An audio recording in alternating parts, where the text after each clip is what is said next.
I'm a founding partner at Lemnos Labs. To give you a little bit of background, I undergraduate at MIT, and then I spent 5 years in the Air Force, and I got the coolest job of being out of college. I built lasers to blow things up. So I spent 5 years in Albuquerque kind of creating that, so a lot of fun. And I founded Lemnos Labs because I'm really passionate about hardware startups. I think that inherently that kind of today, the engineers face this problem that they think that they have to choose between being an engineer and an entrepreneur. And if they want to be an entrepreneur, they learn to code and kind of go to the dark side. And really kind of what we hope to show with Lemnos is that 17 investments in, that you can build real hardware companies. So today, we're going to talk about like what is a hardware MVP? So your MVP isn't mine. So kind of a lean startup, we've really popularized this concept. But the whole thing that when we work with our startups is that hardware requires rigor and process. And I'm going to have to disagree with the prior speaker a little bit. 3D printing is certainly great for either low volume goods, so things like on Etsy, or ultra high value goods, so things like medical devices. But the reality is day to day it's not there. That if you're going to make a product today, you're going to have to use standard techniques. And this involves tooling, this involves all the stuff that she was talking about. And it takes time and it takes process. And so this is hard. This isn't something you can learn in a matter of seconds. And so that's why we as an incubator have a set of resources that help with our companies. But find your network, like reach out to people who can really help with that. And really, I'm going to talk a lot about something called the Net Promoter Score. So specifically in consumer electronics, this is the key metric. And this is, for every person who buys this, how many people buy it because of them? You know, I gotta say, and this is something like the first iPhone you ever saw, and you're probably like, that's awesome, let me play with that. Or maybe this was a toy you were a kid. You know, for me, the example I love to use is when Uber came out. I thought it was a little bit pretentious, but then you're hanging out with a couple friends, and they call a car, and it's there, like, okay, I can get behind this. And that's really like the defining characteristic of a great Net Promoter Score. So, what is the MVP? It is the minimum set of features needed to delight your customer. And delight's a very specific word choice because, as I said, this all comes down to Net Promoter Score. There's tons of products you use that you're not really proud of using, but you use because you have to, like things like nail clippers or something like that. And that's how they don't really spread. That's how they don't grow very fast. You know, this is what your customers need, not necessarily they want. And at the end of the day, this is what drives your core business. One of the most interesting things about hardware companies is they have this radical business model where you sell things for more money than it costs to make. So as a result, if you do it right, you can have incredible cash flows. You know, on everyone's mind is that Nest sold for $3.2 billion, yesterday. And part of that certainly was that they were doing incredible revenues. And that's because they're selling a product for $250. So really, where do you go from here? So the first thing when you talk about MVP is this bounding box. You know, we can all live in a fantasy world where, I want a little bit of everything, but we actually make our startups do this. We sit them down and say, tell me which of these 4 things in rank order is most important. And the reality is you're going to pull in all directions. If cost is paramount, then you really have to say, well, maybe I can't do this high quality, or maybe I need to take a little bit longer time. And the reality is it's really confusing. How do you do it? How do you actually figure out? Of course, everyone wants everything at all times, but how do you figure out where you want to go? And so part of it is it's not a shitty product. And that's the problem is it's really easy to say cost is paramount, and cost really crams you into this corner. So you start cutting features, and you reduce quality, and then you deliver something no one wants.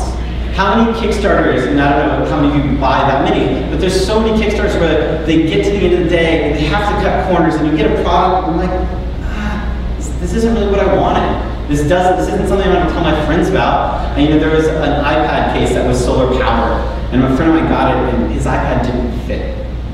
That was it. And it was because iPad's actually a fairly large variability, and they hadn't measured enough of that. But that was it. I heard that, and I would never buy that product as a result. And this is the thing, is the software MVP, when people talk about it, when Lean started moving, it's throw it out there, see what happens, see what sticks, and then move on. In hardware, the process is going to be a little bit different. And so, for us, what it comes down to is you've got to know your customer. So this is kind of old school. This stuff is actually all pioneered in Ohio. This is Procter & Gamble's bread and butter. This stuff has been around for 50 years, none of it's new, but it's kind of new to startup land. And we're going to talk about 1 to 3 archetypes of your initial customer. And this is how old are they, what gender, income level, race, geo, all this stuff. And what does that actually end up looking like? It ends up with charts like this. You know, Mr. and Ms. Smith, they're married, no kids, high household income, suburban zip code, they're early adopters. These are the people who bought Nest, because they're the people who are going to see the $250 beautiful, beautiful thermostat next to the $10 one from Honeywell and say, that's the one that I want. And the thing is, if you don't have this vision of a customer, when you go back to that bounding box, you don't know where to pull. If instead it said these are any kind of, urban moms who are really cost constrained but really want high value, then cost is clearly there. But when Tony Fadell sat down and if he had done a bounding box, clearly quality, cost, these are all variables that you can do. And that's how you have to think about these MVPs. This is how you have to breed from day one. And what's funny is this actually makes everything else easier. Then you say, well, what features do I have to have? So one trick we use with our startups is you can actually cheat. So you can buy Google AdWords for products that don't exist. So this is how you use the internet to your advantage, and you can target them. You can target them on Facebook by race, by gender, by income, by geo. And you can say, and see where your click-through rates are. You can see what keywords they like, what price points they like. And you can actually use this to kind of validate those features. And this is because you end up with these esoteric arguments about, well, Mr. and Smith would want this. No, they want this. Well, actually, now we have data. And this is also something you can do for hundreds of dollars. This is something almost any startup can do, and this is really how you can gauge what they want. And certainly, as with any good design stuff, there's going to be someone who's in charge and someone making those final choices, but having some data to back this up. The focus groups have become this dirty word, and it's because if you bring people in and show them a Movado, which is watched with no numbers whatsoever, and say, what do you think? Well, you brought them in, and you're probably paying them, and they want to seem useful. So they say, well, I think it needs numbers. And then a couple focus groups later, you get this great watch with all these features and can tell you like the phase of the moon, and they say, I think it needs to be simpler. Because the whole point of focus group is you have to construct them really carefully. And when you use things like Google AdWords, it really lets you understand what they want by judging them on their actions, not that. But the thing that makes hardware awful, and this is what kills companies, is everything we're talking about has to happen here. So this is kind of the standard product development cycle, kind of came out of HP 30 years ago, and Apple and Palm, and everyone else who's been around since and used it. So this is your prototypes, and then this is engineering, validation, test, development, and production.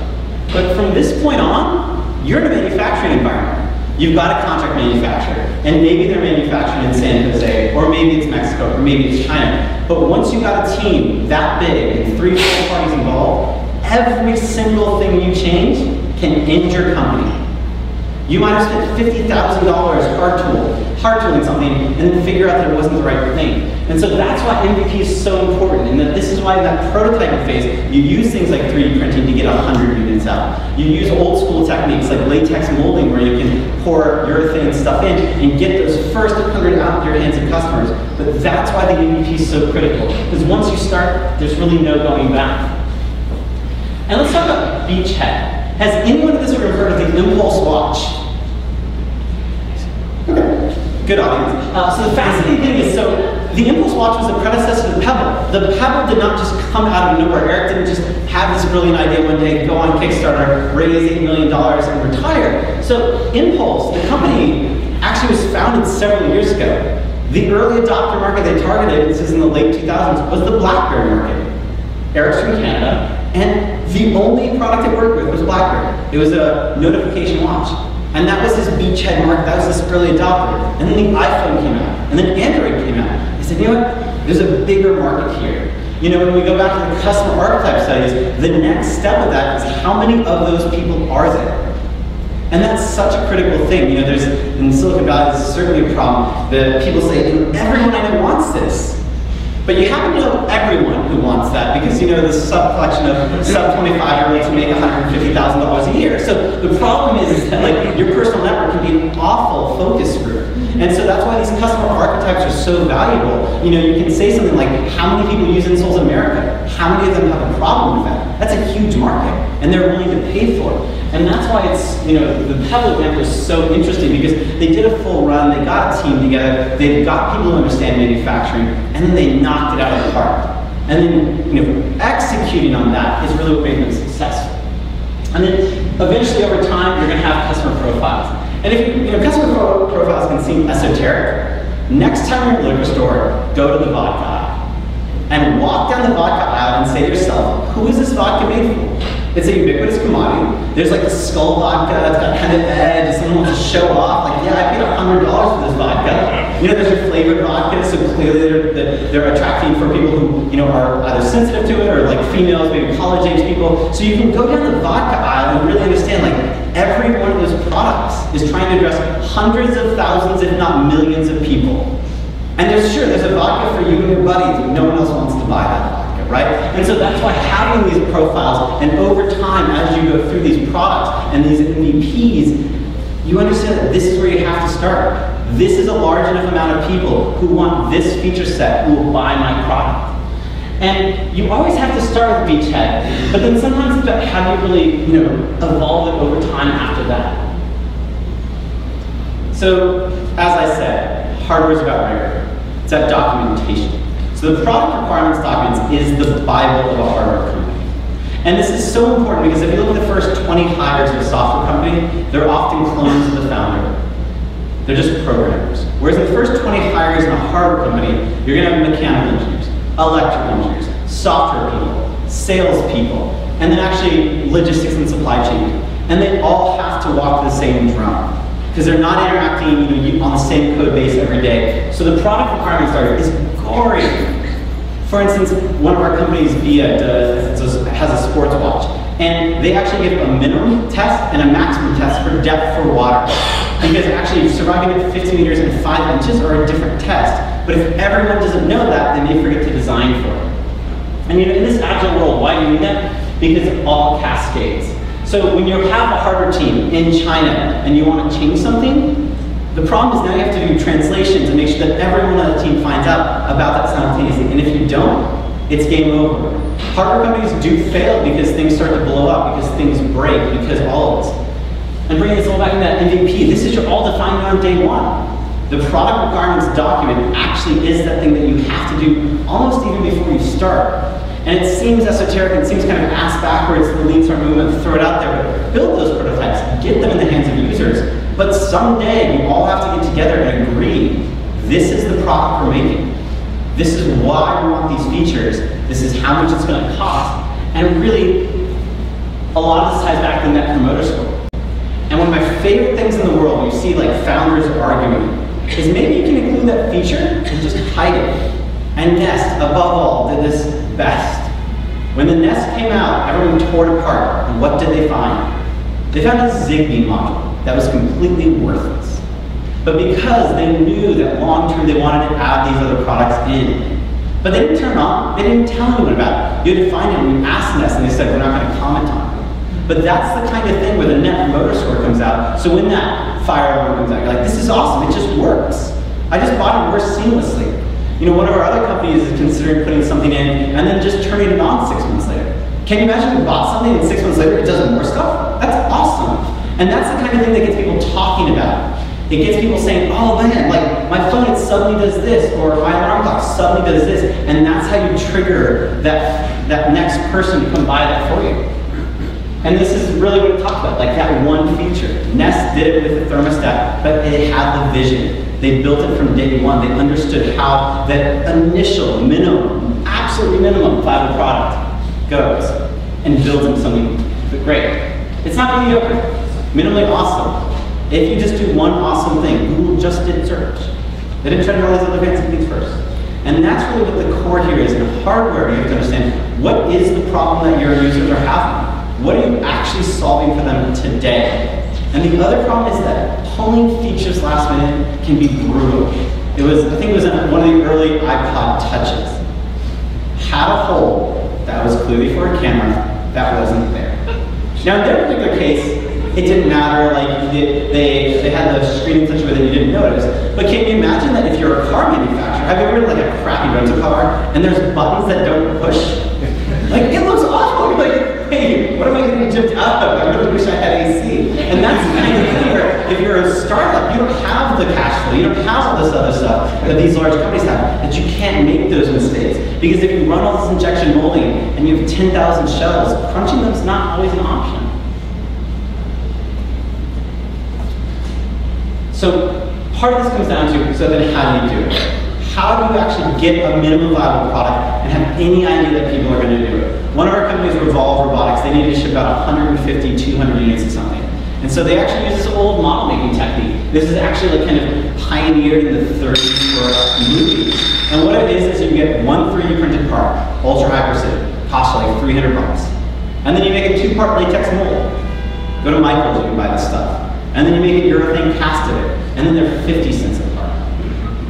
And that's amazing. They ship the first couple hundred. They got all this feedback from their users. They use laser cutters, and they found this core group of people who were engaged. They ran an Indiegogo campaign, and those are where they got a lot of that initial feedback from that initial adopter group. But then also lens in and understand how they represent and don't represent the people that you want to sell to mass market. And then, as I said, once you start the CM process, every little change matters. You don't have the capital as a startup to continue to make tweaks. You got to get that product out the door. Enough people have to buy it to get that traction that you can either go cash flow positive or raise additional capital based on the traction that you're getting. And it's the little things. So a lot of this, when I teach about kind of the initial part of how you make an MVP, sometimes I do this exercise where I buy 5 products. And the last time I did this, I bought a Nest, I bought a Leap Motion, I bought these like crappy Logitech speakers, and I bought like headphones that were like 20 bucks. And all this stuff is actually part of your MVP. This is like the most counterintuitive thing to a lot of people, that your product isn't just that physical thing that comes out of the factory. It's the whole experience around, this is the web layer, this is all the other stuff. And one reason that people hide hardware and then develop the feature later and release it in updates is because they don't have the time. They just don't have the time to make sure everything works, and having those few feature sets work correctly. And that out-of-the-box experience, it's so important. I sometimes do this exercise where I compare like speakers, wireless speakers. So you can compare like Bluebotics, Jawbone, and Bose. And you talk to people about what's it like to unbox this? What do you feel? There's actually this amazing science behind when you open an Apple product, if you've ever noticed, it's got a pretty thick lip on the lid. And they actually want to build anticipation. The reason that you can't just rip it open is they don't want to let you. So you actually have to wait a couple seconds, and then it pops off and it's there. That's all part of your minimum viable product, because that person is now more likely to talk about it. They're more likely to feel good about buying. This is all part of that net promoter score. But the day you decide to start a company and build a product, and what the out-of-box experience isn't necessarily there. And that's why the hardware is difficult. It's very complex. And then also, this random bits of humor, flair, quality, like I said, it all depends on what market you're addressing. Are you going for like an industrial grind, or are you going for a truly mass market good? These are all things that factor in. But I've talked a lot about kind of what is an MVP, and a lot of it's about consumer, but I do want to take a minute and talk about one of my companies, Lemnos Satisfy. So the reality is that everything has changed in the past 5 years. We started Lemnos about 2.5 years ago. And I can tell you, people just didn't believe us when we said that everything has changed. So Lemnos Satisfy makes satellites. And they launched their first 2 satellites for $850,000. This is actually the 2 satellites leaving the space station. This is them drifting off into space they turned on. And so really when you think about this, I would encourage you to be ambitious. It is truly insane how cheap things have gotten. The $850,000 I spent to launch these 2 in orbit is less than most social media companies draw in the first year of their life. So the reality is everything has changed. Hardware has gotten so cheap. It is so exciting, but it's still hard. You still have to make sure that you're walking the right path from day one. So that is the MVP. And that's all I have. Awesome, thank you.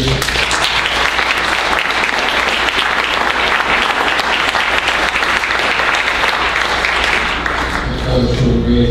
What does an ideal MVP team look like? What are the people that you absolutely need on your MVP team? So So it depends on the product. So, I mean, we tend to select Lemnos engineering heavy teams, but for us, the critical thing we need is you need someone who does understand the customer. And sometimes this is a designer, sometimes this is a business person, and then you also need an engineer of some sort. Because, you know, I joke that your 3D printer lied to you. The reality is that, like, actually going to injection molding or to CNC, it's a pretty different process, and if you just don't have any engineering talent that can, like, at least somewhat start to frame it for you, it can be really, you can come in with really kind of outsized expectations. And so, really, you know, we like blended teams with, like, one business / design person and an engineer.